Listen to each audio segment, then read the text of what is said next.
can't see the forest for the trees. Can't find terrorists and Mackie D's. I mean, they're close.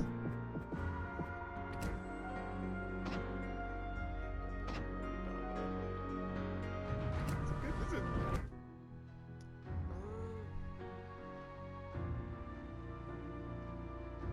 I just save it? Here's the thing, it could be smart. It could be smart. The thingy. Save it.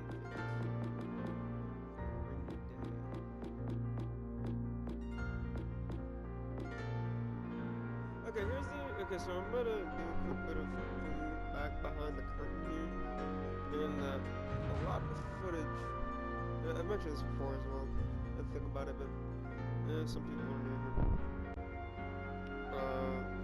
That a lot of the footage you see, it has been saved and is being used at a much later date. Or you're viewing it at a much later date. I recorded at least probably about 2 to 3 weeks in the past when you see it release. And that's for the expedient ones. The really expedient ones are literally recorded earlier that day and immediately after that game go to Sheriff Factory to get it. And then and normally that's immediate post. That doesn't happen often. Like a game has been really good. Or I feel like you guys need to see it now. I can't wait a couple of days. Or can't hold a couple hours, you know what I mean? But that often isn't these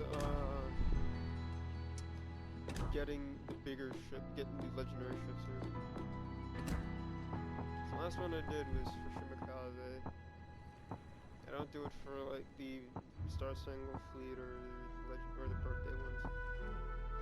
You know, the limited time ones. I don't do that for them because, well, I don't see the point. It's a limited time, and by the time you guys might watch it, it's over. And you can't get it again, so it's like, well, that sucks. You know, we don't do it like that. But something like Go First or Alaska are more or less static. More or less. If you know, UK is going away and being replaced by a sister, the Prussian. So it was like, somewhat subject to change, but for the most part, no.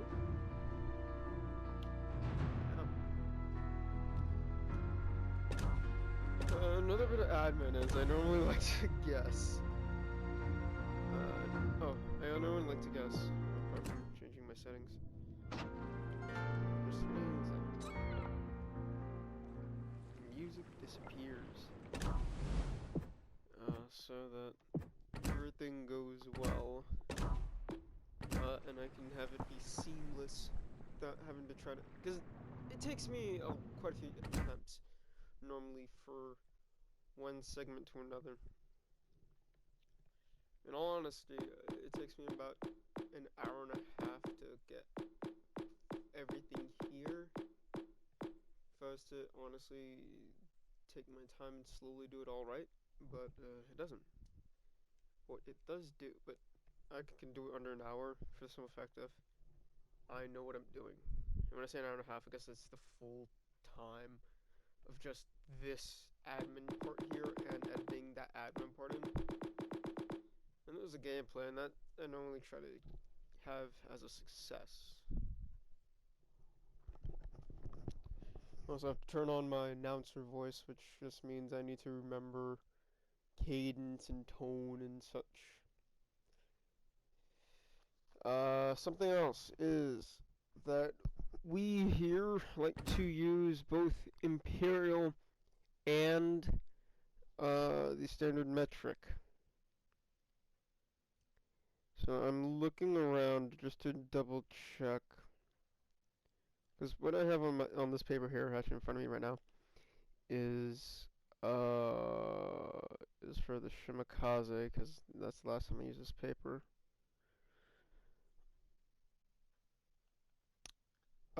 406. I need to convert that. Yeah, so first I write down what I need to convert. Okay. I don't know.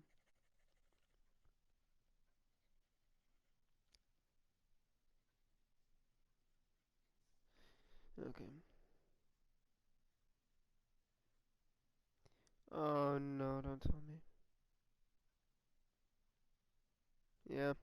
God damn it.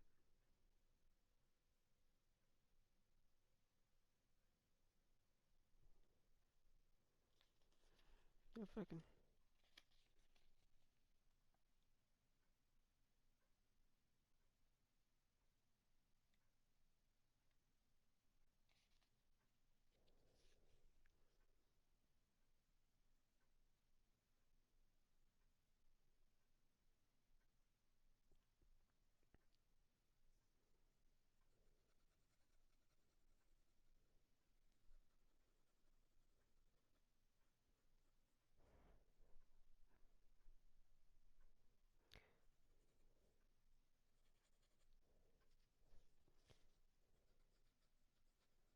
I really don't wanna. Oh, god damn it, I have to clean it.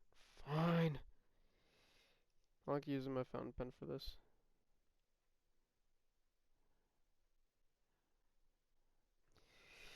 But the thing is, if I just use it for a tiny bit on one day and then I put away, it just likes to be a pain in the ass. This is the fault of itself, because it's used as cartridge and the ink dries out and such. But how it is, it just really likes getting clogged right near the nib. Right exactly where you don't want it. I mean, today is basically, by the way, we're the making of, so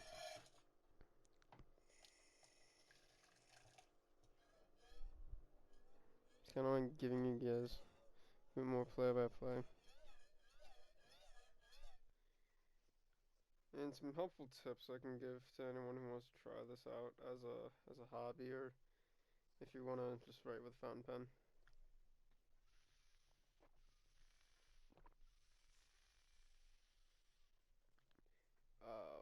First and foremost, which is the most important one here, is know which kind of ink and cartridges and or cartridges that your pen takes, because that's fairly important. Like I learned that my fountain pen takes the standard international short cartridge. I mean, but it can take also the standard international long cartridge. The only difference is just in how much ink they hold. Whereas, like, if you go with a NAMI or a Pilot or some certain other ones, you're locked into that company's system. So do be aware.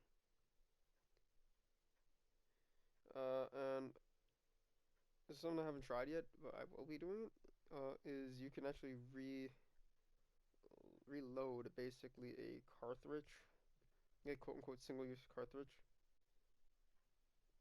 with a different ink. And it's like I should have thought about that. Yeah, I never did. Because to be fair, how would I think about that?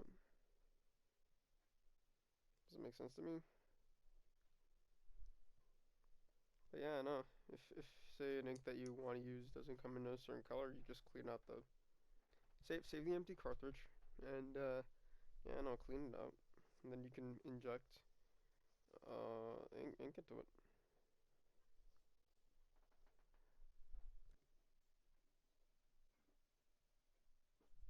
This is 406.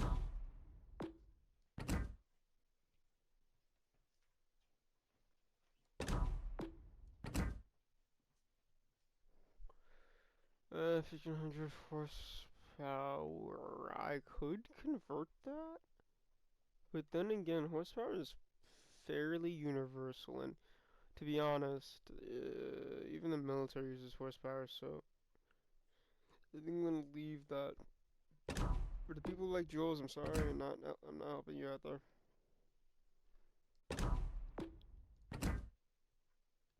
And batteries, so 380. at 406. 1030. Yes, kilograms. No. 30 degrees, that's 1,000 degrees. Although 36 kilometers.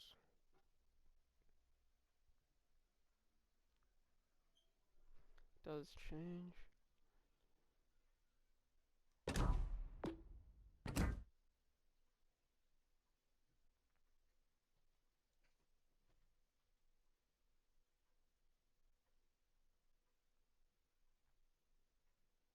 Keep in mind, I'm like looking carefully just in case I miss something. 20 millimeter and 149. Mm.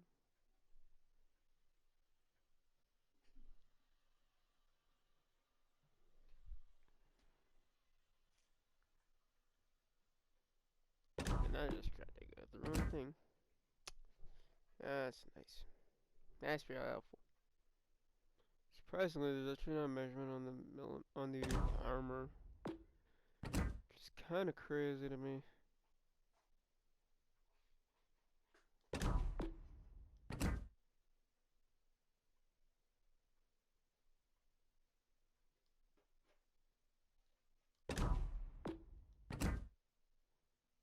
128.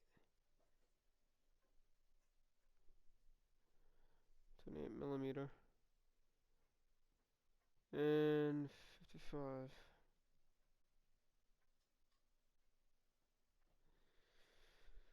It's gonna be a good day for my distance calculator.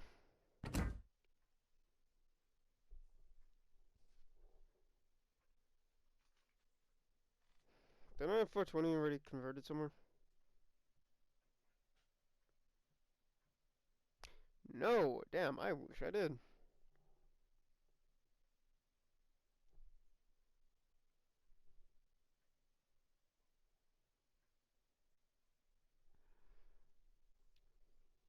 After the mention of one measurement, by the way, normally I just keep it in one of the systems, and normally that system is just SI because that's what it's normally written in.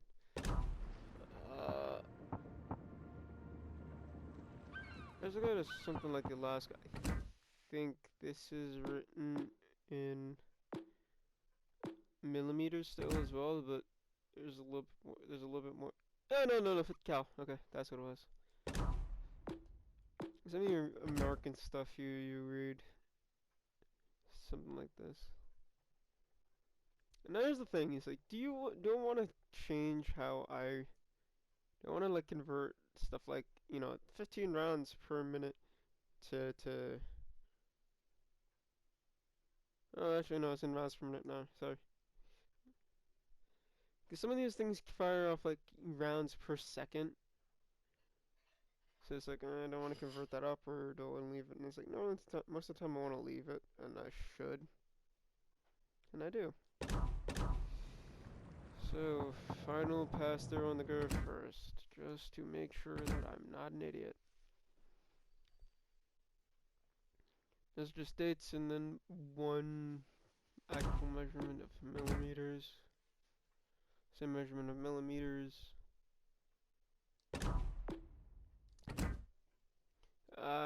To people around the world, especially the other British speakers or English speakers. I know this isn't important, but there's some in here. Let me work backwards to forwards because it was near the end. Yeah, still in millimeters. Did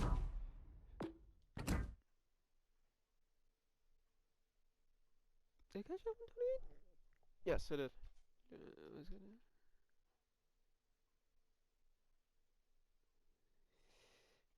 And then I need to. Oh, then again.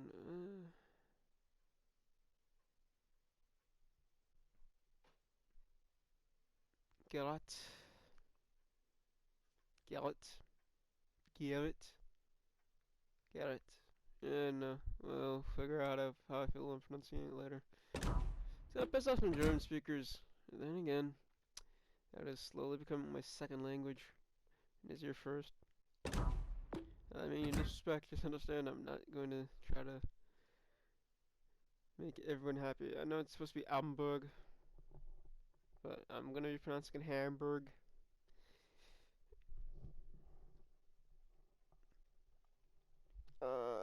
And this is the one I was looking for. For some people out there, I'm gonna be calling it what every American calls it for the last letter of the alphabet. That's Plan Z. It's not Plan Z. It's Plan Z. Plan Z is for when the zombie apocalypse happens. No joke. I'm actually serious. The United States, I think it's the Army, has an actual published war plan for if there was ever a zombie apocalypse, and it literally is called Plan Z, but they actually spell out ZED. And for you other and for the other ones, they're gonna complain about, oh, it's H, not H. No, it's H. It's herbs, not herbs, not herbs. Okay? On American, I'm not borrowing things from the British unless it's slang. Because I'll gladly tell you to shut your cake hole. Mm, mm, and I'll carry your coal to Newcastle. Okay? But I will not tell you to shut the fuck up. No, we'll tell you to shut the fuck up. Um, um, and go do something stupid like playing traffic. You know, when the appropriate time comes for each one. You gotta know when to use each one. Yeah. So time to get the converter out. Nice thing is on this laptop I can do that in the calculator function. I don't know, you can do it for most of them. You know what, let me do the two tap. So we're gonna go weight first because there's only one of those. And the rest of it is in distance. And I'll also do the one thing there.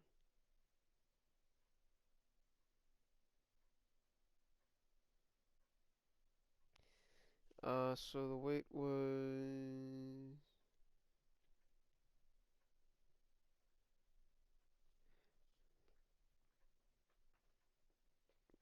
2,270.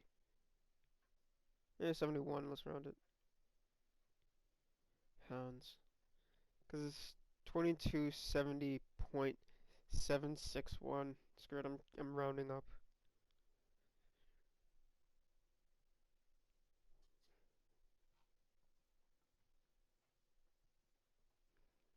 Now this is normally I leave my stuff in base units for the systems that we discuss.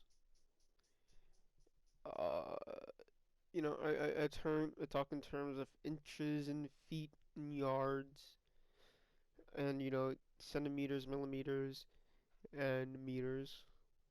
And every so often, the regular mile.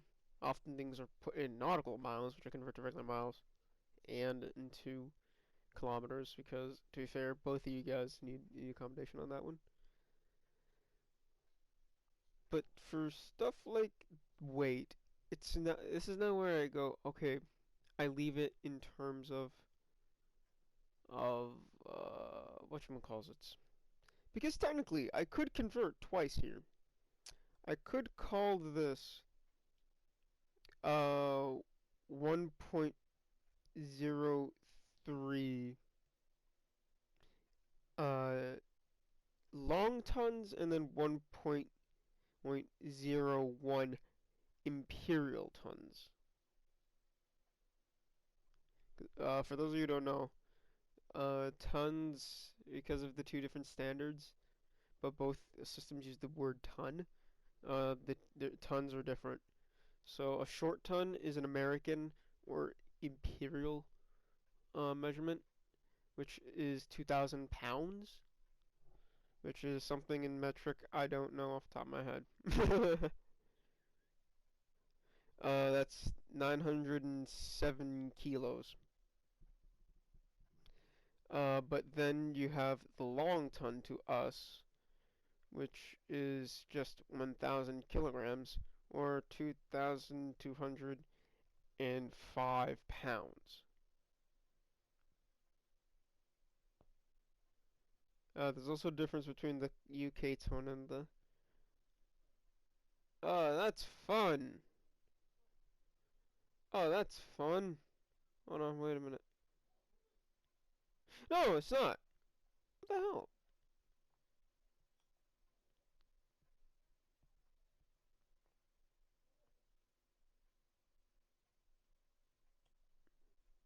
Okay, sorry.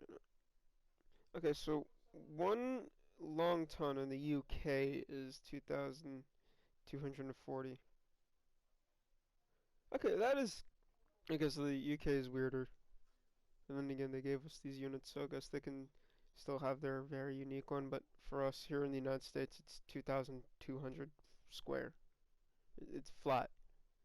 Even. Well, I guess fun trivia, that's... if you go by the UK's long ton, if you put four British long tons together, you get an elephant, which is something.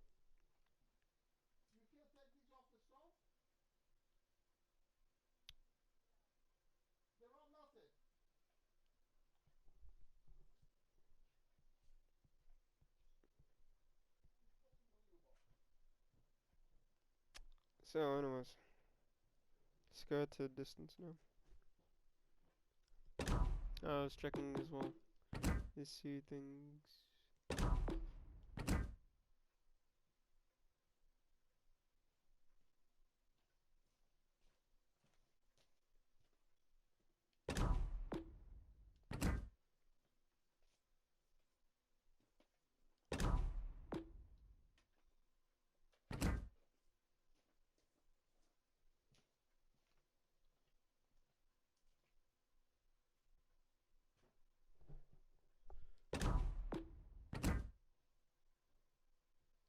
Yeah.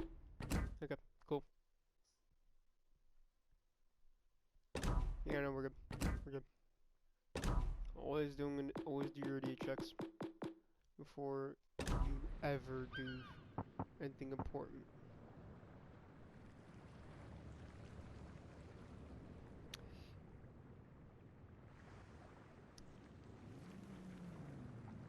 So kilometers. Kilometers automatically go into regular miles because I'm not that daft.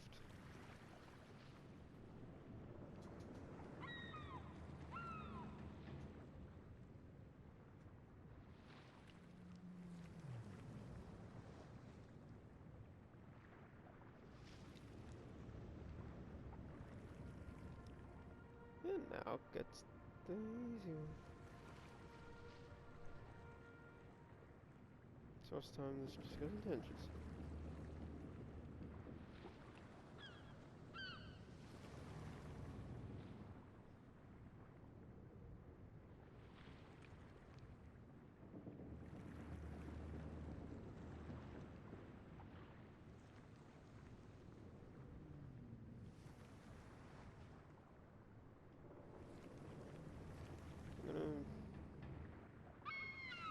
I'm gonna be generous in some of these a little bit, but close enough for government work. Yeah, I just converted to 55 millimeter, and that's 2.165 inch, but I'm not doing that. It's too big to be 2.1 inch, but it's not big enough technically to be 2.2, and I'm calling it 2.2. Screw it. Good enough for me. I could have sworn that I actually converted 20 millimeter at some point, but I guess not. So that I had it on this thing already.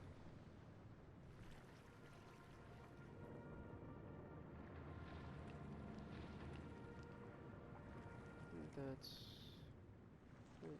0.79 inch.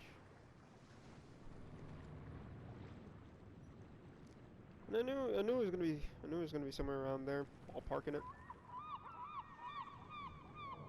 Cause I know, cause 20 millimeter, yeah, no, 20 millimeters, what we would colloquially call 3/4 of an inch.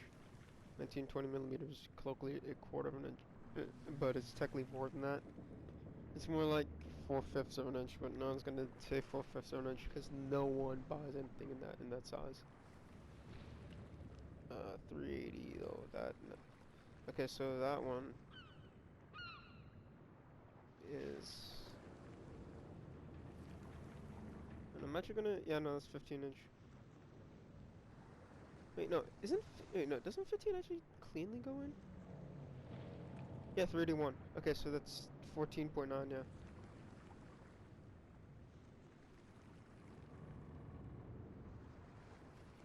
Yes, that's 14.9 inch.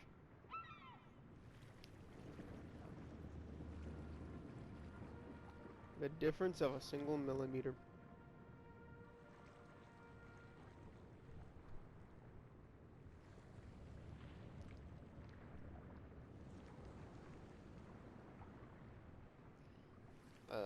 Anyways.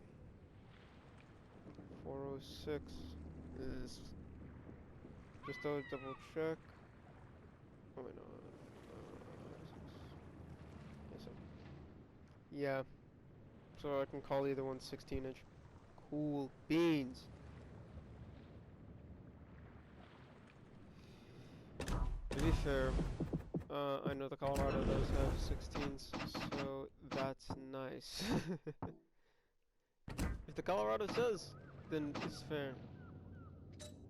Yep, these 16s, cool. The nice thing is sometimes you can actually just go, well, what do I want to call it? But whatever every other nation calls it. Some of these are legitimately universal. Oh, sorry, no. 149. 5.9 inch. Okay.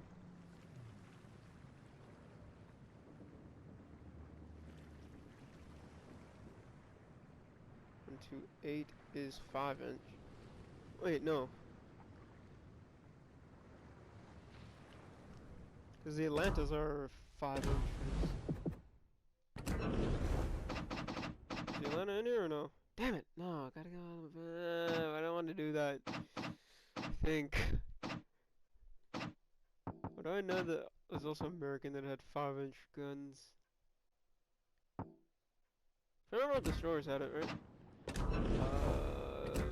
Fletcher's. No. I'm thinking of things that have whatchamacallit. Wait, look at the battleships and secondaries. Because they use the whatchamacallit. Not the Colorado. Yes.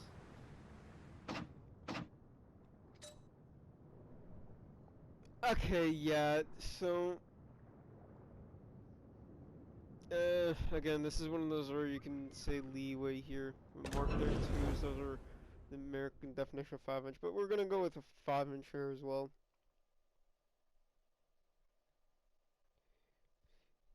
You can be nitpicky and yell at me for that one, and hell, I'm not even gonna lie, I'll take that one. The 420 is 16 and a half. Okay.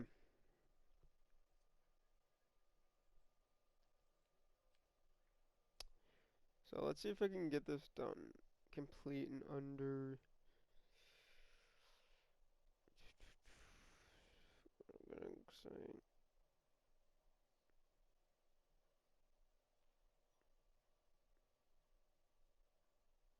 under 2 dozen tries. It took me like 37 or 38 last time. I was on the Shimakaze. It took me even longer to get the good footage for which one calls this, but yeah. This is gonna be, it's about to be interesting. We lost her. Yeah. Oh well.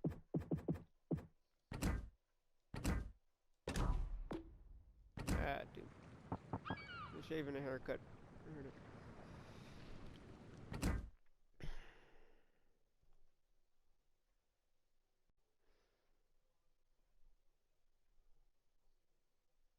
I should have checked for a thingy. That's not the right. Yep. I forgot to. I'm glad I double checked that. Yeah, no, because I forgot that I did voiceover work a while back, and that was fun. But I need to turn down the thing there. Oh well. Hopefully I remember to put this in the blooper reel as well. Alright. Let's see if I can hold myself to my, whatchamacallits, my statement. I got pencil here because I'm not doing this shit in pen.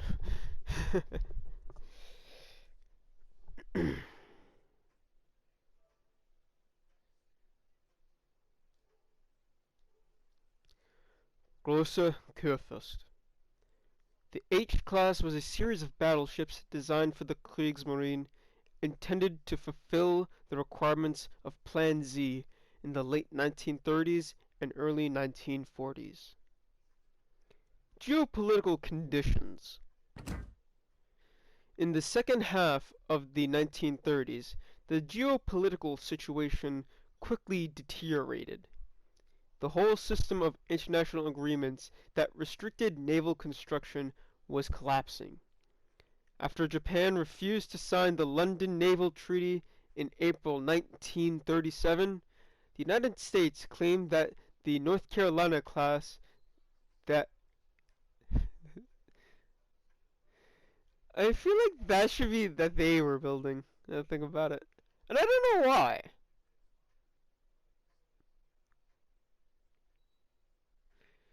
This is one of those moments of I know I shouldn't inject correction to what actually is a perfectly fitting sentence. It's like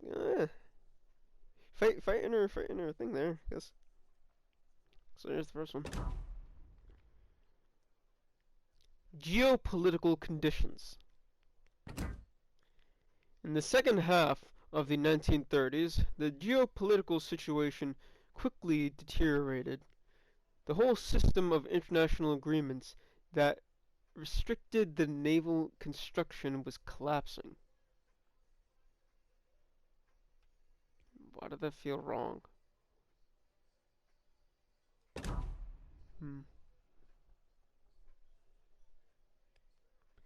Geopolitical conditions. In the second half of the 1930s, the geopolitical situation quickly deteriorated. The whole system of international agreements that restricted naval construction was collapsing.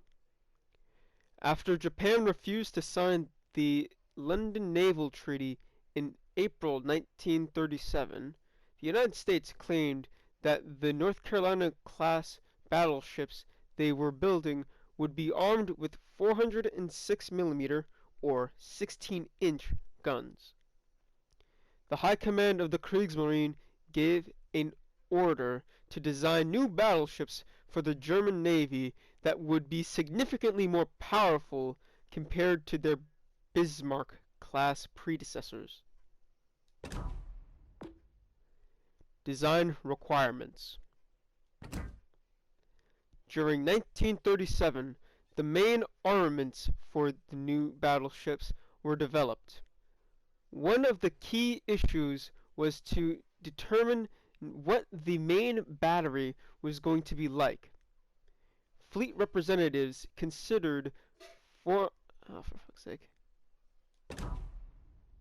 I honestly don't know if that picked up, and I'm doing this more so just in case. I'm actually gonna wait a good while here to make sure.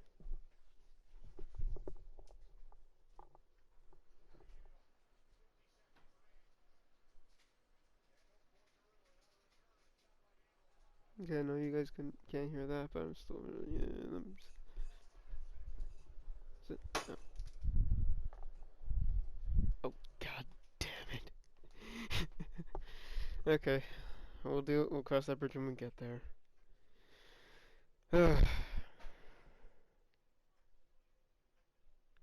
Design requirements. During 1937, the main requirements for new battleships were developed. One of the key issues was to determine what the main battery was going to be like. Fleet representatives considered 406 mm to be the optimal value based on the information about the battleships of their potential adversaries. The engineers also insisted on the same caliber. And I don't know why there was such a long pause there, because my brain is better. Design requirements. During 1937, the main battery requirements for new battleships were being developed. Don't add extra words.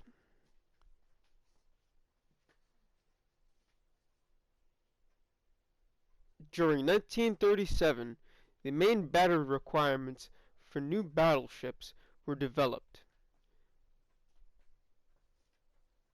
Okay, at this point, I was just passing forward and back, and I don't think you can hear it, but I'd rather not assume. And we're gonna just do tally there. Fuck it.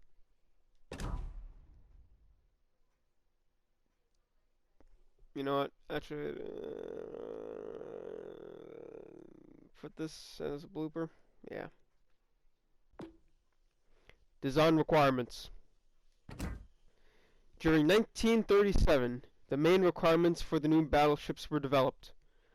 One of the key issues was to determine what the main battery was going to be like.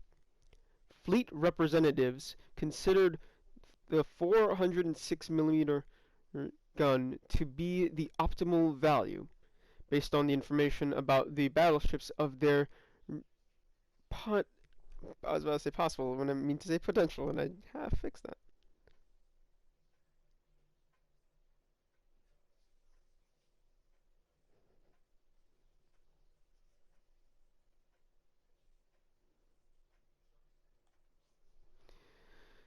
Oh boy.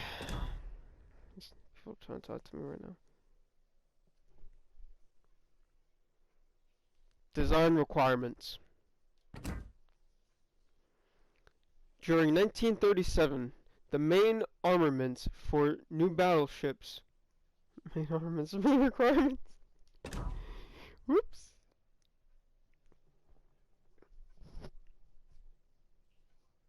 Design requirements.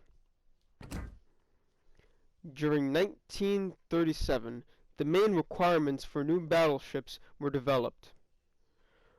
One of the key issues was determining... I can't read English. It's great. Propulsion plant. One of the tasks of future battleships was to maintain oceanic communications. The operational distance of these ships was of was of not speaking the words that are written down. Propulsion plant. One of the tasks of future battleships was to maintain oceanic communications. The operational distances... Why was I putting that in the plural now? That's an interesting one. I haven't had that one happen in a while. Propulsion plant. One of the tasks of future battleships... Put a plural on that though. Put tax. Tax.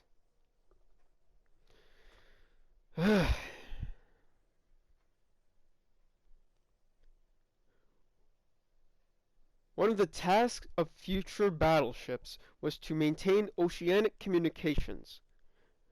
The operational distance of these battleships was of great importance because refueling ships during raids was problematic.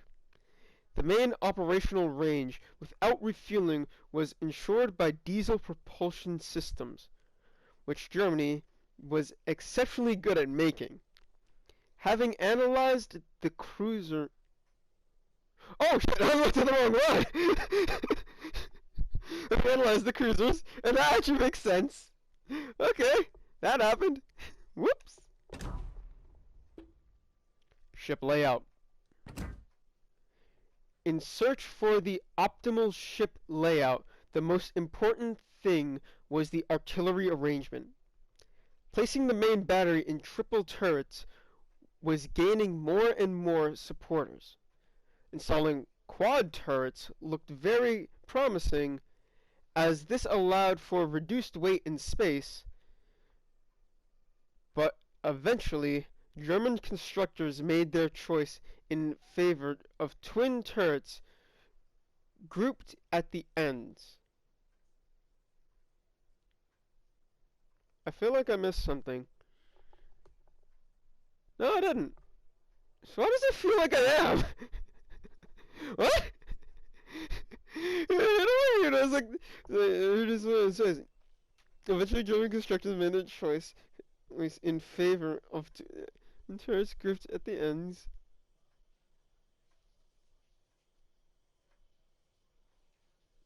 So what? I feel like I'm missing something. I guess I'm not. Okay. Ship layout. In search for the optimal ship layout, the most important thing was the artillery arrangement. Placing the main battery in triple turrets was gaining more and more supporters.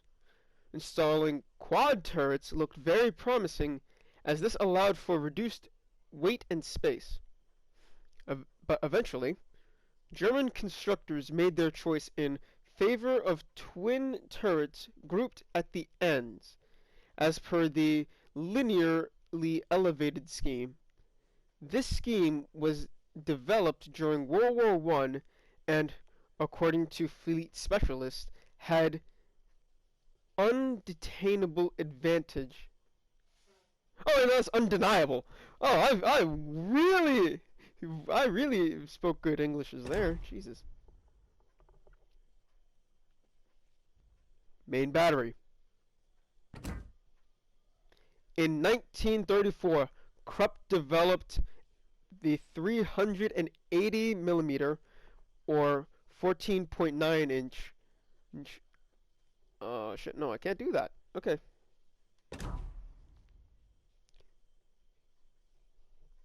Main battery. In 1934, Krupp developed 380 millimeter or 14.9 inch guns, which later became the primary armament of Bismarck-class battleships. And I know you could hear that in the background. Main battery. In 1934, Krupp developed 380 millimeter or 14.9 inch guns, which later became the primary armament of Bismarck-class battleships. This is when the design of the 406 millimeter guns of a similar construction was created. The experience gained when developing these guns was used to design H-class battleships. The turrets were developed simultaneously.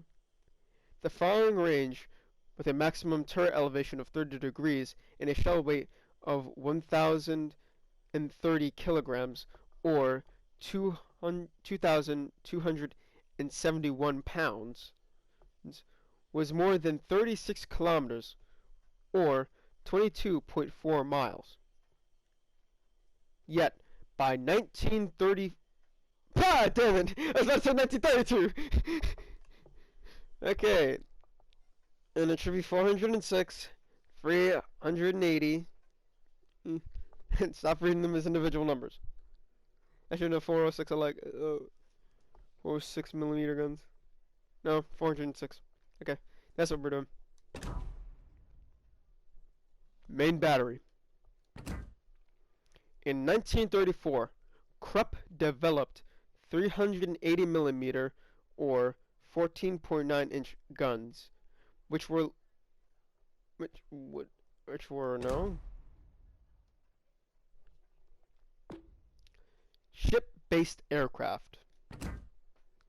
In the 19 actually I just realized I should check the pronunciation of that actually.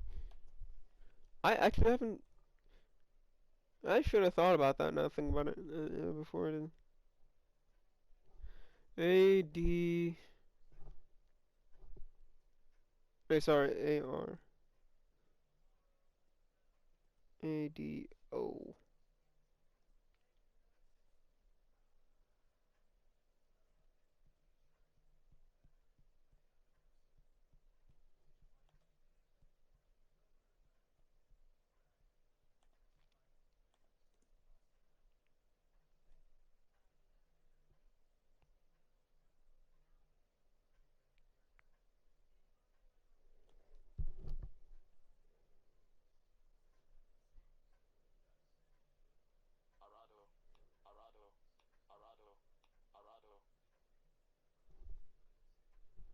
Yeah, that works for me. Arado. Okay, so this is now where this becomes the numbers. Okay. Ship-based aircraft. Ship. Sounds like shit, I think. Ship-based aircraft. In the 1930s, it had become obvious that battleships needed their own reconnaissance aircraft. Arado 196.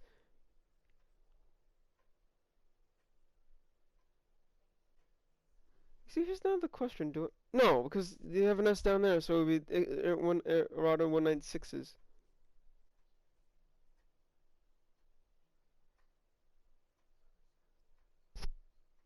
So how do I want to Arado 196s?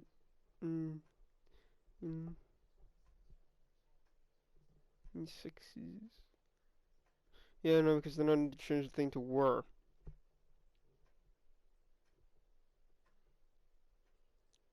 I guess the first one I'm just gonna have to read as a full number. So 196.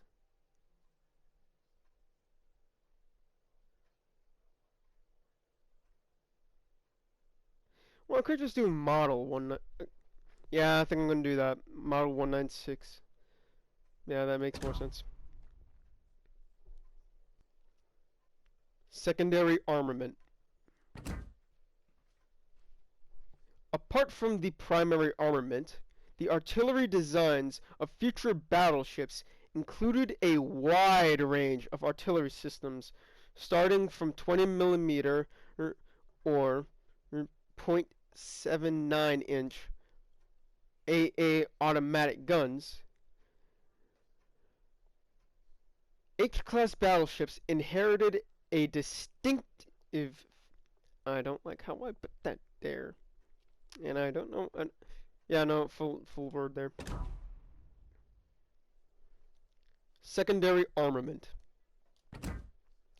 Apart from the primary armament, the artillery designs of the future battleships included a wide range of artillery systems, starting from 20 millimeter or .79 inch anti-aircraft automatic guns. H-class battleships inherited a distinctive feature of Scharnhorst and Bismarck-class battleships, namely, powerful secondary guns represented by 12 149 millimeter or 5.9 inch guns. They were developed in 1928 and became the base of the secondary armament of Kriegsmarine heavy ship. Do I want to do a take on that one, or do I want to call it good? No, I'm doing a take on that one. Kriegsmarine. Put the S in there, damn you. Secondary armament. Apart from the primary, there's a V in there now. Woo! I'm speaking the broken English. I've already passed 15. I'm at 17, and I said I wanted to do this on 24. That's not happening. 1, 2, 3, 4, 5, 6, 7. Oh, okay. We're further along than I thought. Okay. We're literally just past the halfway point.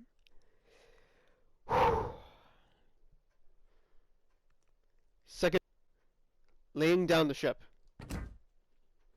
By early 1939, the High Command of the Kriegsmarine developed the so-called Plan Z, a large-scale shipbuilding program that would return Germany to the list of leading naval powers. 6 H-class battleships were among the ships that Germany planned to build, but only 4 shipyards in Germany were able to make hulls of that size. On July 15, 1939, the keel of the lead ship was laid down in the yards of the Blom und Voss. And I put an A in there! Blom und Voss. They make a good boiler, too. New data.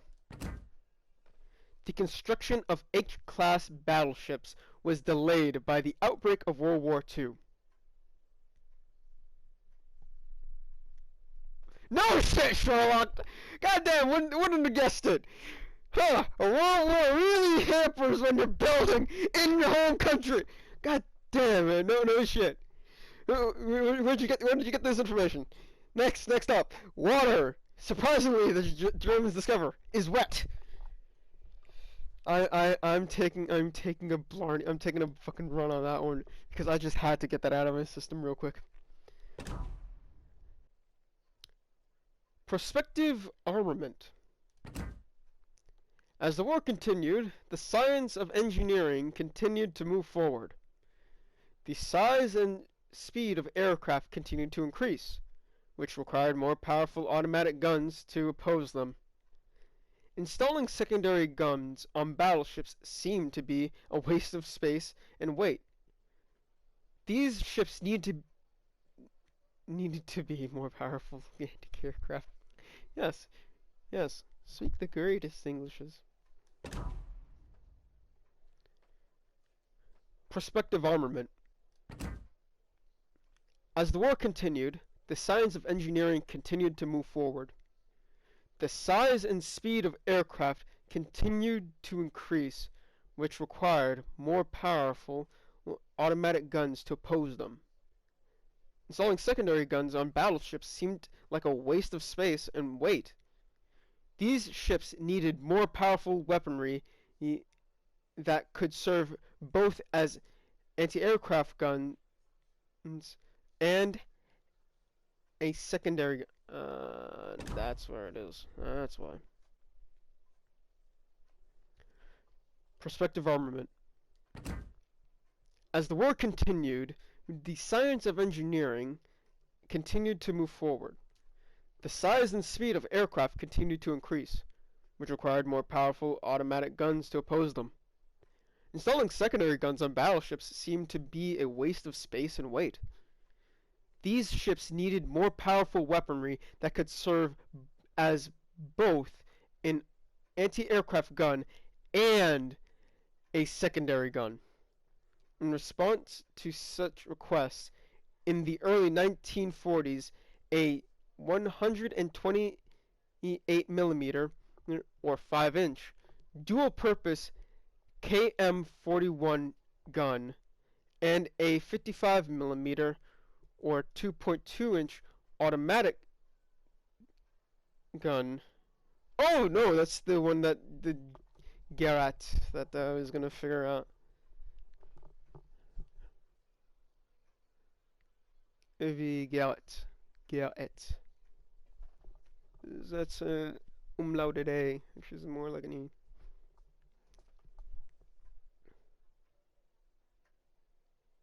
I wonder if the KM actually stands for Kriegsmarine in 41. And then that would be the Gerät 58. und 50. 50. Slow learning German. Reworked project. Work on the project continued until 1944.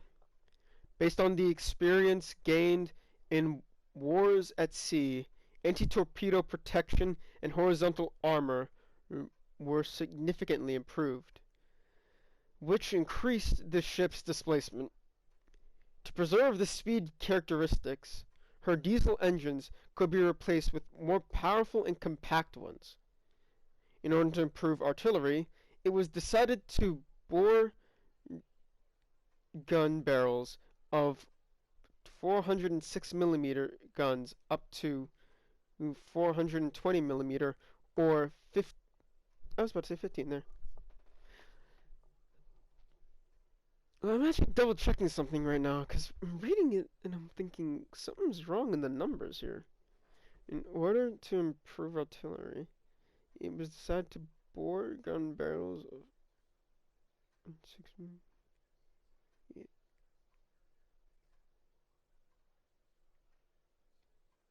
That's why there shouldn't be guns there.